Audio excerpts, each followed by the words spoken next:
Hi, welcome to Daily Records, my second YouTube video channel where I spotlight a different album every day. And today I'm going to spotlight an album by the band Chicago. This is Chicago 3. This was released in January 1971, January 11th to be exact.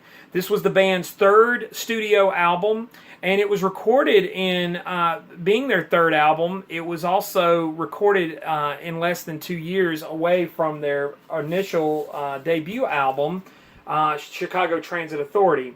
So this is Chicago 3. Now, a little backstory on this record.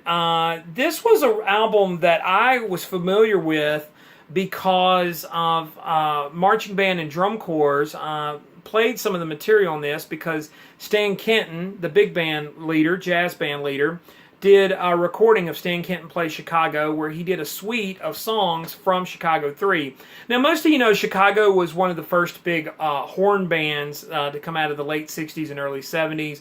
Also, the other horn bands, you could say Blood, Sweat, and Tears and Tower of Power, which Tower of Power was more in the funk sort of direction. And Chicago, you know, by the late 70s had sort of locked into a formula and became something of a predictable band. They wrote a lot of big ballads, had a lot of hits. But in the early days of Chicago, they were a little more socially conscious, a little more aware. And the principal songwriters were definitely reaching for the stars with some of the ambitiousness of the arrangements and the songs themselves.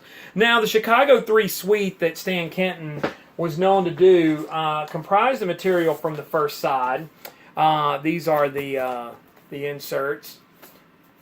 Now, this album kicks off with a really funky Peter Cetera tune, Sing a Mean Tune Kid, which, if you think you know Chicago and you know those songs and you've heard them, which I'm sure a lot of you have, particularly the ballads, Chicago is one of those bands that this album may come across as a little bit shocking.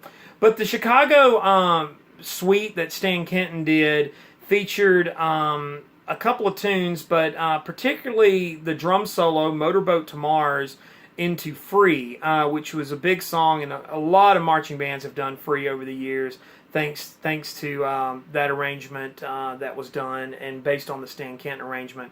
And so my history with this album was that for many years I sought this album out and could not find it. I finally found a CD of this in the early 90s at a place called Planet Music in Memphis, and I remember finding it, and it was a holy grail for me to find Chicago 3. And I will say I'm a big fan of the first 8 or 9 Chicago records, particularly the ones with guitarist Terry Kath. Terry Kath is a very interesting guitarist, and a lot of people say the famous story is that Hendrix was a big fan of Terry Kath. Now, there's a lot of those urban legends that Hendrix liked this guy and liked that guy.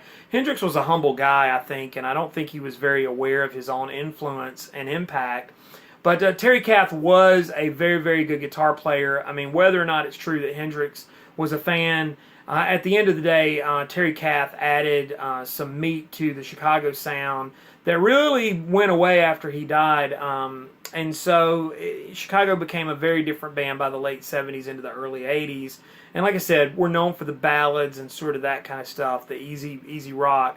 So if you're only familiar with that Chicago, I highly recommend digging into Chicago 3 a little bit, and particularly the early Chicago albums. There's some really, really good music on those records.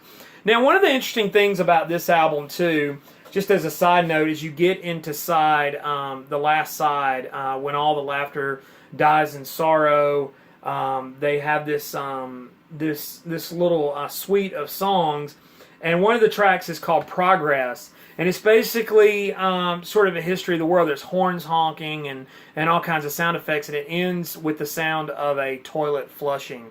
So take what you will from that.